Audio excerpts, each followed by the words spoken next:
Hello, everyone. Welcome back to Just Deal With It, where Tamara and I bring in all the things in life that you just need to deal with. Today, I am so ridiculously excited to talk about toxic exes. We have Michelle with us today, which I'm really excited for. Thank you, Tamara, for bringing her in. And I'll tell you, I was really excited about this one because I got out of a relationship and I feel like my relationship was actually run by the ex. And I started putting two and two together and getting information that was just given to me. Basically, in my particular sense, I thought it was really weird. It was like I started seeing this guy and he was totally love bombing me, and I was like, okay, we'll see, how this goes. I totally fell for him. And as I'm starting to hear things, A, B, C, and D, I noticed his like really doing everything his daughters wanted. And I'm like, where is this coming from? Like when you have these older daughters, is it actually the daughters or is there something behind that? So I'd like to say toxic exes create manipulative children. So in my particular experience towards the end of the relationship, it was a little weird. Let's see. This woman says she wanted the divorce. She told him to move out. He did it. She told him to start dating. He did it. She told him to get a bigger apartment. He did it. Number five, 10 months into our relationship, everything was going great. Run into her on the street accidentally. I just kind of like saw like he's trying to get her attention. I'm like, what is going on? It's almost like if she noticed him and he didn't say hi to her, like she probably would have had his balls on a platter, is what it felt like to me. Um, 3 to 5 days after that, I noticed his emotions going up and down, and it was just crazy. So I'm saying number five is, hey, maybe you should just continue to concentrate on the girls. Hi, 21, 19, and 17. They can concentrate on themselves. And I started realizing, he wasn't hanging out with his parents as much for holidays. I mean, tell me if you think this is weird or not. Thanksgiving, he spent it with her family, even though they were separated. Not his family, her family. She would want an Uber ride, he had to do it. Everything at the drop of a hat he did for her, even though they weren't together anymore. So to me, it was just like, what is going on? I was in a three-way relationship here. So for me, I started to notice this woman would start to tell the daughters things, and the daughters would manipulate dad, and the relationship just got so toxic. So in my instance, I realized that I was this guy, really nice guy, was being run by this toxic ex. I think she wanted her cake and eat it too. I wouldn't even doubt it if she had like cheated on him and maybe that's why they were separating. I mean, I don't know the story. He wouldn't tell me the story. All I know is that it was just absolutely crazy that all she had to do was call. All she had to do was get upset, and his emotions would change constantly. So I realized that I was dating a guy with a toxic ex. She got everything she wanted, and I got dumped at the end. Well, actually, I dumped him. And that was really amazing. But so Michelle, I want to like hear about your experiences with toxic exes and get more insight. Well, I had a recent one. And by the way, thank you for sharing yours. I have a lot of questions around that, so many layers. But to me, well, quite recent. I've had an 8-year relationship that started out pretty much like a whirlwind. And I'm sure all the red flags were buzzing around and I just didn't pay attention to them. So, unlike yours, where it seems like the toxicity may be coming from the ex wife, right? Mine, I think, came from the man I was seeing. So, it started off with us meeting. I was dealing with some very difficult, some challenges at work. And then this guy just had all these buzzwords, buzz actions. It was like a dream. And it was just, I've known him to see other people, and that in itself to me was a red flag, which I didn't really pay attention to at that time. Extravagant gifts. I think Love in the bombing. span of a few months it was wonderful. And then just slowly I started to see a, a lot of the issues. And at that point I think I was so head over heels over the person that I kind of minimized it a I lot. think we were dating the same person, Michelle, because that happened to me. You know, there's there's a site for that. I believe in Facebook. What was that? I'm not sure. What is that? Do you know? Have you heard of it? No, no, it's called Are We We Dating the dated the Same same year. Guy? I wouldn't Oh be my God. surprised. Except mine does not have a 17 and a 19-year-old. And 21.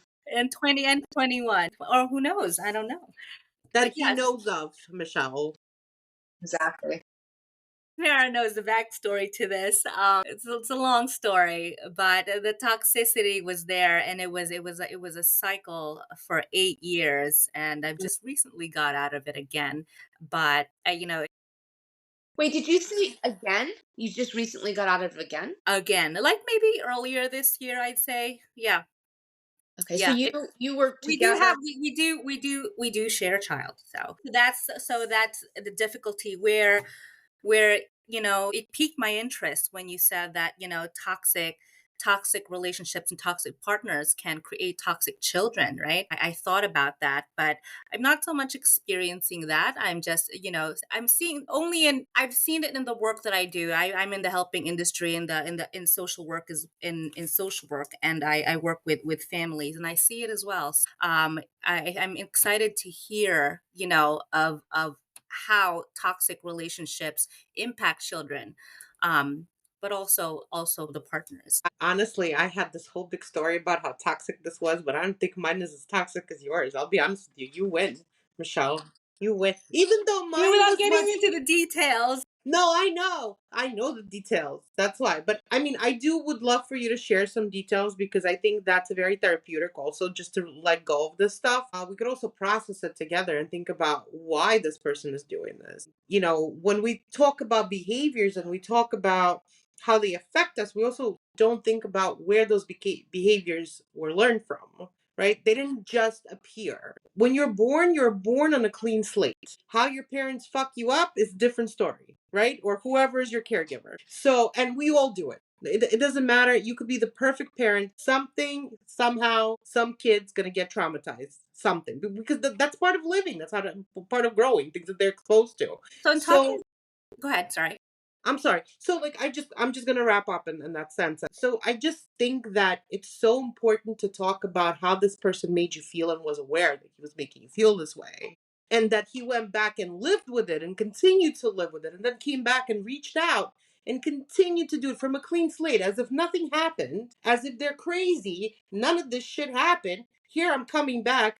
By the way, hi, let's start over. I want to give it another chance. That's narcissistic. That's ghosting and coming back and wheeling you in, playing the cat and mouse game, and things are great for those couple of days or even a week sometimes, and he's going to take you to restaurants, he's going to give you what you want, and then boom again, you want stability because that's normal. That's what people want in relationships. And he's making you feel crazy because how can you want this? Because that's insane. That's not possible. What are you talking about? And then he does the same thing over and over again. I'm seeing this from personal experience. I went through it for Yeah, I'm 20 starting to think years. we're going into your story. Oh, and it's Right, like so amazing. yeah, this is related to her story and my story because Yeah. that's it's a lot. So how much can you allow somebody to wheel you in? At what point do you put your foot down and say, I'm worth so much more? I'm worth the person not giving me these crumbs. I'm worth saying, hey, no, enough is enough. I'm done. Tamara, I think, and that's we're all social workers. I think that's the issue, though, is that these narcissists are so talented, if you will, Oh yeah, they're that masterminds. the gaslighting, the guilt, and all of that. Like, yeah, you do eventually get to a point where you realize, like, there's something not right. But I mean, they've played this cat and mouse game so often until the point where we are like, okay, I'm exhausted. And so it's not that we don't value ourselves, it's that I think, at least for me, it's, am I not seeing this correctly? Am I the one that's seeing this wrong? I mean, he seems like such a great guy. Really, but at the end of the day, it's like we finally get to that point where we're like, no, it's not me, it's them. But that So takes the a thing long time. So the thing about narcissists, this is what we know about narcissists, right? Their whole game is about appearances. They create a mask. that they want everyone to think they are. They need to be the perfect friend. They need to be the perfect supporter, the perfect husband who's cheating behind his wife's back and having sex with 45 women, the perfect everything, right? And once that mask starts crumbling because someone calls him out on it, he retracts like a little turtle, right? Into his little shell and runs away and finds new supply so that he can validate his bullshit, so that they could lick his wounds because, oh no, he got hurt because someone called him out on his bullshit, right? Violent And as well then right now. I'm sorry. Exactly. Right. So we have this, right? But in Michelle's case, this person is using their child to manipulate her Okay, on so many let's get levels. into that because Yeah. Michelle, I want more details on what happened with you. Okay. So I met this man. He was in multiple relationships, long-standing relationships. To an extent, I knew about it, but I had been separated for a while. I thought, why not? Developed into something much more serious than I had expected. And I think a lot of that was really attributed to his skills in what is it? It's love bombing, as you say, right? It Yeah. was the 24-inch long stem roses, the very upscale, classy dinners, the shows, surprise treats, chocolates at work. It was insane how in 2 months since from meeting him, he told me that he loved me. Right? We ended up having a child together, but he didn't want a child, so I decided to do it on my own. Separated, and he came back. He came back, disappeared for another year, came back again, disappeared for another year, and he's been in and out for months or years at a time, just kind of cold turkey.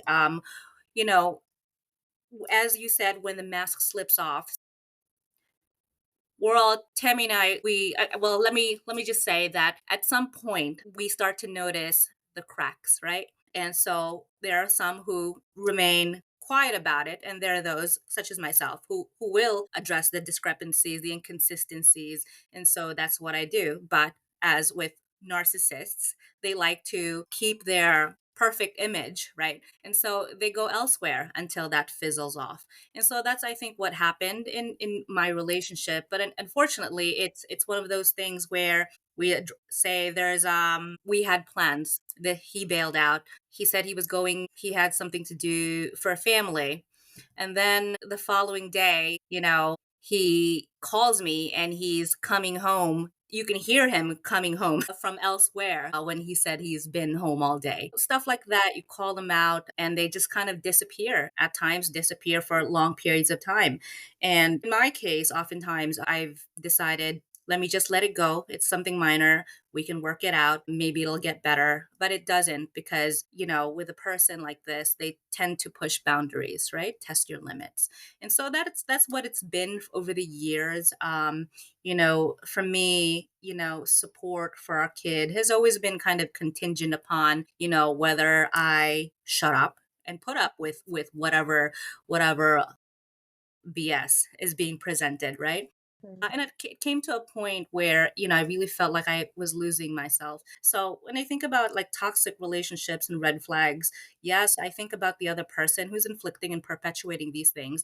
But I also think about it's more revealing about work that needs to be done within me. Right. So I'm more introspective in that sense. And I'm at a point where I'm thinking how I reflect on why I've put up with it for as long as I have, because a lot of people would not. Yeah, this really goes into I love that you're asking the question why. And for me, I asked myself the same question. And for me, it was, that emotional unavailability of my mother. And so always seeking that approval, people pleasing. And I think that for us, people out of the desert, it's like making sure that they're happy. I also think I was in a toxic marriage with a narcissist as well. And, I got to the point where, excuse me, clear my throat. I got to the point where the gaslighting was so bad. I was thinking to myself, maybe I did remember it wrong. Maybe. But I knew that I wasn't remembering things wrong. And so I had this notebook that I would write the date and the time and what was said. And then I would blame my learning disability as to why I had to ask the questions over and over just to make sure that I understood it. Because, with my learning disability, and I had to start playing those games to realize this isn't me, this is him. And for me, it was the emotional unavailability, needing that validation. And it's oftentimes good looking people that are doing this to you. I don't know if Well, it's that's interesting you say you said something about record keeping, right? Essentially, because I've been at that point where I've questioned my own sanity. Did I hear it wrong? Because I have excellent recall, and yeah. so I would literally write things, and I have a journal on my phone. Unbeknownst to him, I had a journal on my phone. And so we revisit the topic, right? So that's not what you said. And I'd look back, and this person looks completely genuine, right? Had I not had my notes, I would be genuinely questioning myself. So, having experienced Gaslighting. that for as long as I have, and I think it's really hard when the longer that you stay in this, the more difficult it is to leave. Yeah. You mentioned, You now that we brought this up, the guy that I had been with, not my ex-husband, but the last guy. It was interesting. He had mentioned certain things, for me, kind of like with you. He said, I love you, I think, after the first 2 weeks. red flag. He had me meeting his parents, and I was like, very lovely people, by the way. He was like talking about us getting married and all that. Anyways, the ups and downs, as I calculated, it was just too crazy, and it always had to do with the daughters. That's what the manipulative children come in, which I want to touch about, Michelle, because I know that you wanted to ask a question on that. But at the end, I was like, yeah, I think we should totally do this. And I started testing his boundaries on things that he said, and he just like, I never said that. Why would you say I said that? And I was like, whoa, he's gaslighting me. And I intentionally was starting to push things to see if I was right. Because on the outside, a very, very, very dear friend of mine, he's 78 years old, and God bless his soul, he has helped me in so many different ways. And he gave the analogy of the banana. He's like, you can see this beautiful banana, but on the inside, it can be rotten and squishy. And that's the thing that was hard for me with this guy. I was like, good looking guy, looked confident, seemed confident, but man, was he fucked up on the inside, you know? And then my friend gave me this other. He's like, but there's bananas that don't look perfect on the outside, but they're so great on the inside. And I think that goes into how we can be. I can tell you, I was superficial. I was looking at the outside, and my value was based on the outside, not on really what the inside was. So my mom used to tell me something about men. She used to say, the man has to be a little bit better looking than the monkey. And that is so freaking true. Not to say anything about my boyfriend. My boyfriend's super cute, but that's not the point. Right. Like when you're looking for the partner, we tend to look at what's right in our faces. Something that's like, they're making the move. They're trying so hard. But why are they trying so hard? Who needs the validation? You or them? That is a great question. I mean, that's it's actually good to consider when you see something in a relationship advance so quickly. Why? What is Mhm. the rush, right? When you have all the time in the world, what is this rush to get you hooked or Mm. attracted or attached so quickly? Control. They need control.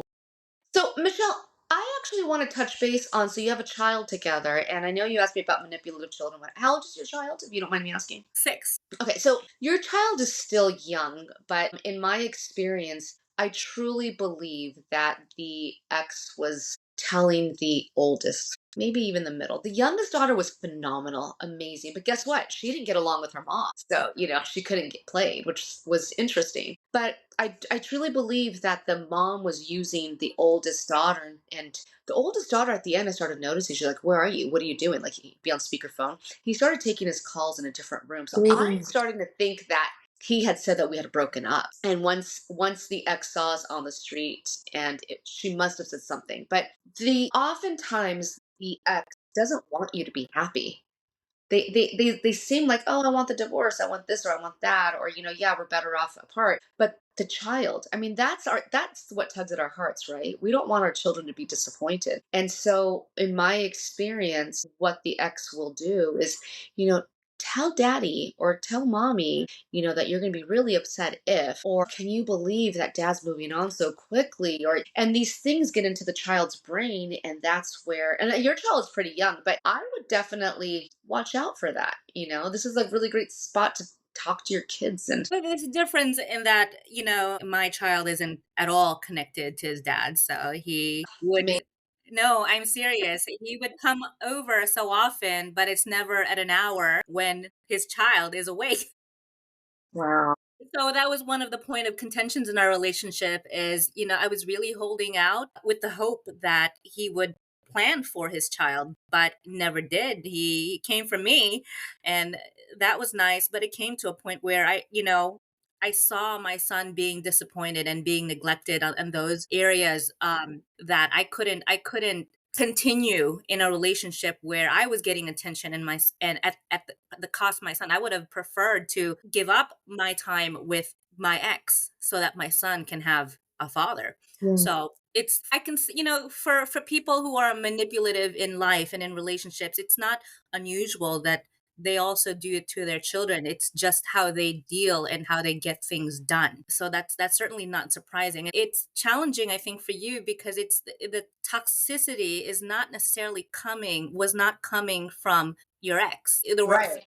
parties, so it was difficult to address it. And I'm wondering how you even handle that kind of situation without bringing that third party in. That was the thing. And, I'm glad you mentioned that because I had written that on my notes. As we're talking about toxic exes, it's not just the person that we were with, right? Like my ex became toxic because of his ex, right? And so it was like this triangulation, if you will. Yours is like we're talking directly about your ex. And so I think it's important to note that your ex may not be the toxic one. They may be getting fed from the outside, and that's where I'm saying, like, the toxic ex of the ex, or whatever you Like say. the abusee becomes the abuser. So the victim, the survivor, Exactly. becomes the abuser because Exactly. that's normalized. It's internalized and it's normalized. And now this is the standard way of behaving in a relationship. Well, and this goes with psychological abuse, which I know we're going to talk about in a different episode.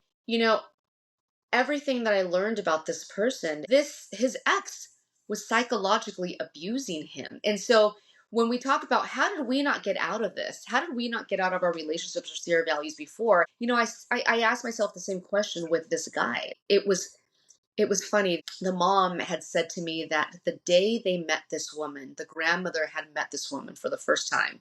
This is when they first started dating. She says, "This woman is going to break up your family." And it happened. So, I mean, there's something to be said about how someone can be so psychologically abusive. It's usually the narcissist that does that. Now, Michelle, what was it like? So, you're obviously not with this guy anymore, but I'd love to hear more about how you realized that this was toxic and how you got out of it and how life is now. I think it really started to affect, I was really isolating myself. I was somewhat a secret to friends, to family, only known to a few. He was dating multiple people, there was only certain times to call. I think where I started to realize it was when it was impacting my productivity, my day to day, while I helped my ex get through work, get through school, and was at a mine was not being done. I was not doing the work. I was struggling. I was always tired because I was focusing on his stuff. So I was starting to lose my own priorities, my own goals, while I saw him get ahead with Mm. work that I've helped him with. And so seeing that over a period of time, seeing just the repetitive behaviors, because every time we broke up, I'm not trying to travel to his place. He always comes back, flowers and apologies in hand, and then it's just the same thing. So I think just realizing, I think I was just tired. I had like nothing else to give. Money, emotions, time, it was all going to him. And for me, I think my biggest wake up call was my son. As he was getting older, I think I really started to notice how much I could have been giving all this attention to him. Mhm. And so for me, that was, I think, my saving grace, my son. That's when I really started to take this seriously, when I tried to do a little bit more work, as painful as it was, knowing what luxuries or assistance I may be giving up. I just knew that it was really for my son. So it's difficult in relationships when it's not as easy as, having a kid where, because we have this maternal instinct and we're always there for our kids. But in relationships where you don't have children in common, I don't know how much what will be a factor in people staying for as long as they do. What determines that? Is it, I don't know. I I mean, could answer what that. was it? Go ahead. I could answer that because it took me 20 years to get out of something. I didn't share kids, I didn't have any of that. It's the whole aspect of self-worth and realization. It's knowing your worth. It's the fact that you always come back to something that is for sure. So no matter how shitty it is, you know that it's there for sure. Like you know that it's, even if he's gonna leave, you know he's gonna come back. Even, and there's, you get used to the person, you get adjusted to the person. It's a cycle, but it's your cycle. It's an asshole, but it's your asshole, right? That's how you're viewing it, right? So for me to be able to get out of it finally, I came to the realization that if I am not going to get rid of this person, if I'm not going to cut this tie, cut this bond, because we had a very, very strong bond. No matter what, we always felt each other somehow. And I realized that if I don't cut this, I am never going to find my person. Never. Because I was dating throughout all of this. I was seeing guys. There were some relationships I was in for months or whatnot, even for a year or even over a year or whatnot. But he was always there. I always knew, as abusive, as disgusting as he was my safety net. He was my safety net. And I had to burn that safety net in order to be able to say, hey, you know what? I deserve the full package. Yeah. Not just the package that gets delivered once a month. I need the package that comes and stays and decorates your house and helps you and supports you and calls you and asks you, what do you want for dinner? You know, um, that's what I realized I needed. So for me to get that, I needed to cut off the garbage. Can I want to. So we've all had similar experiences, and I know that a lot of our listeners are going to be able to relate to this. And people know that I love talking about attachment styles. So my first question for you, Michelle, is going to be, I'm going to give you a couple. Number one is, were you securely attached before this guy, and who did you become? And did you become anxiously attached? That's question number one. And then this kind of goes into, what symptoms did your body feel? Like, there's that gut reaction that but, what are symptoms that you started to feel within yourself? Did you have that anxiety? What did all of that? So I'd love to hear about your experience with this. Okay. So, to the first question, my attachment style. So, I would say I was insecurely attached. I had an insecure attachment, perhaps on the anxious end. I did grow up with a single parent. My dad was never around. We lived in a different country while my mother worked here. And so she would send remittances for us to get by. So, I think there's a lot of that, a lot related to my upbringing and even my past relationships before that related to infidelity. So a lot of that kind of went into this relationship as well. But interestingly enough, I stayed in this one in light of all of that. For the second question, what was it again? What was my reaction, my physical reaction Symptoms. to Did you symptoms? start to feel physical? So, for example, for me, before entering the relationship, I was very securely attached. I used to be anxiously attached, and I worked very hard to become securely attached. I noticed myself in about month 2 or 3 starting to feel anxiously attached. So, like neediness started happening for me. Just, kind of like that tightness in the chest, the need for validation. I hadn't had an anxiety. I hadn't had any anxiety attacks, but I had worked so hard to not get to that sort of feeling like that could be a possibility again. Really, I felt like that was, so my body was telling me like, this is not right. And I felt those physical symptoms. So I wonder if your body was telling you anything. Yeah, so in the beginning, of course, everything was perfect. I felt great. There was a sense of security in having him around. And when I started feeling, physical symptoms, I think of insecure attachment, was when he started, because everything was like on overload. With the gifts, with the attention, with the praise, with the I love yous. But it was on such a high that once it started to fizzle out, that's when I started to, I think, become insecurely attached. I'm sorry, I started to manifest those symptoms. And a lot of that really related to being, say, paranoid, right? I'm thinking, now just feeling sick to my stomach, not being able to focus. Again, this, going through two different programs in school in this kind of relationship. I don't even know how I got through, but it was excruciating to get through it. Being consistently distracted, not 100%, not being able to do the work, having that cloudy brain, that foggy brain. So I think that was life. That was life for me. And it often happened when he was just silent and unresponsive. And that happened out of nowhere. Mhm. I had that too. I'd see him right before work, dressed up, and suddenly his phone is off for a day or a weekend without so much as an FYI, I'm going out of town. So I think that was my body's. I think there were certainly red flags that I wasn't really paying attention to. Yes, a part of it was me in that, I had a lot of issues, trust issues that I've developed, but I think a lot of it was also, I think, my body and my mind telling me that this was not healthy, and for whatever reason I just didn't pay attention to it because we and I did tend to self blame. Maybe it's just me and I'm overreacting. Absolutely. Yeah. What about you, Tam? The way that I would feel in regards to like when it was all coming down. Can you just Yeah, repeat the question I again? mean, yeah, I mean, I feel like, and I think this is important for our listeners to, our body tells us something is not right. We talk about that, listen to your gut. Our previous speaker talked about that. Like, if your gut's telling you something, listen. And, to your point, Michelle, I think that we deny what our gut is saying. So we're like, no, I could be wrong. Like, no, like, this is just nervousness. But our gut gives us those reactions. And I wonder what yours were.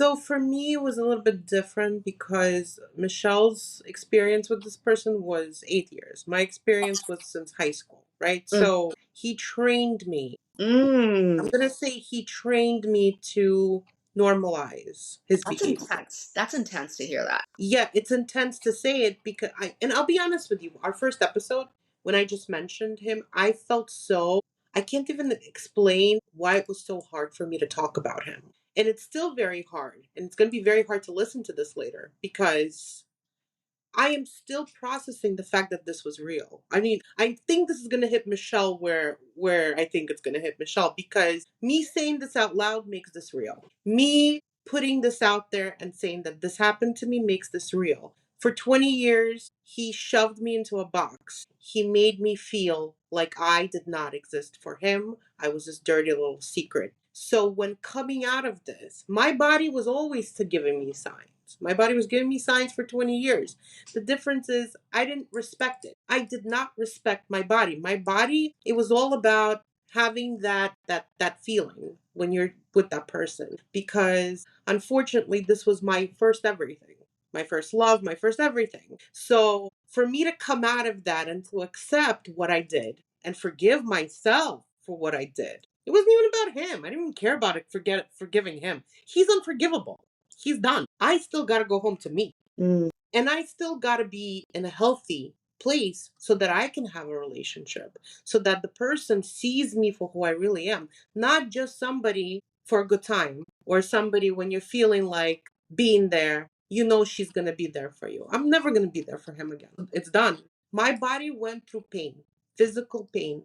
But I'm going to tell you something. When my mom died, I realized what's really important in life. I stopped focusing on this stuff. I realized what's so important and I started remembering what she would tell me in regards to him. Mm. And that just like my everything that was open just shut down when it came to him at that point because I started understanding how I was manipulated. So physically, emotionally, I felt liberated, honestly.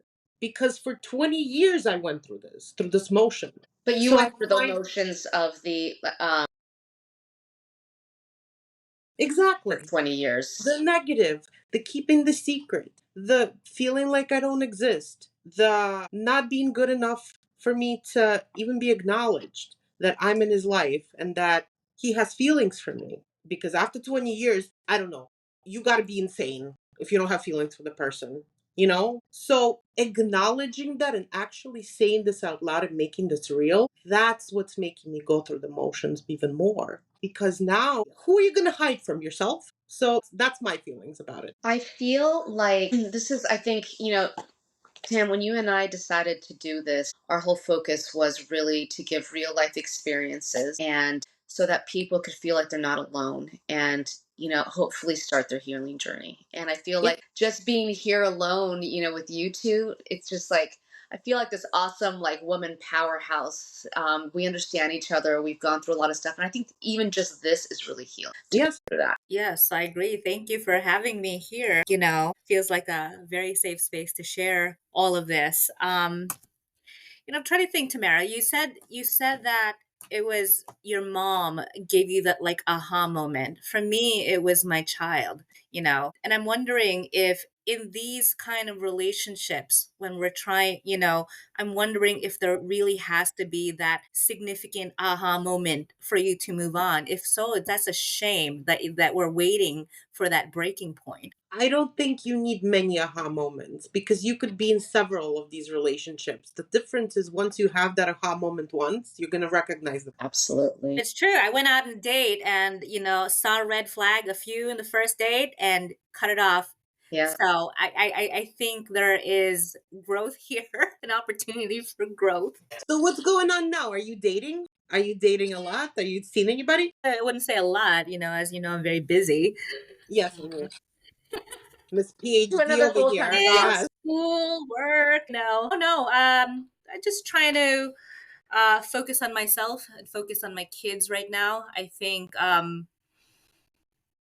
as we go through this transition of my son's father disappearing abruptly, I have to spend extra time with him. And so I think as a family, we do that to make sure he has all the cushions around him to make him feel loved. Because as you've said before, toxic parents can create toxic children. And so we want to mitigate that because at the end of the day, all these individuals, with this level of toxicity, it comes from a place. It comes from their upbringing, right? And so we want to stop that cycle ourselves. And so that's what I'm focusing on right now with my kid. And then I don't think I'm quite ready for something too serious. If it's there, it's there. Thinking back to your second podcast about where to meet men, I had a good laugh, but So did we. Yeah. I've done all of that, but I think when you're ready, I think is the biggest thing. I think when you're out there looking, and I think you'll be disappointed. It's when you really don't look. I think that things work out a little better. I think it's a good time to kind of circle into a close, but I think that we all find ourselves to a point where for me, it was I chose me, and I have my kids, but they always know that I'm there for them. But at the end of the day, I think what I love about what we've done today is given out our real stories so that hopefully people know that they have a place where they can come to with us, with their friends, and just know that they're not alone. Because this really sucks to have to go through this process and then go through this war to find your aha moment. We're not alone. I mean, this is happening to millions of people out there. And it's not just women, it's men. Like I said, I think that, my ex, it was being psychologically abused. So I'm hoping that this show here gives people that awareness that, number one, they're not alone. You can always reach out to us and get experiences. Know that there are other experiences out there, but listen to your body. Your body is telling you what's going on. And yeah, does a breakup suck? Yeah, because it means that we were either rejected or we decided that we weren't good enough or whatever childhood experiences come back to us. But we've got to choose us. We've got to choose happiness. Yeah. Yeah, I think what I've learned here is trust your gut. You can't ignore it. It's there for a reason. And I really appreciated how you mentioned you asked about what were these physical symptoms that we were feeling. I think it's important for us to really pause.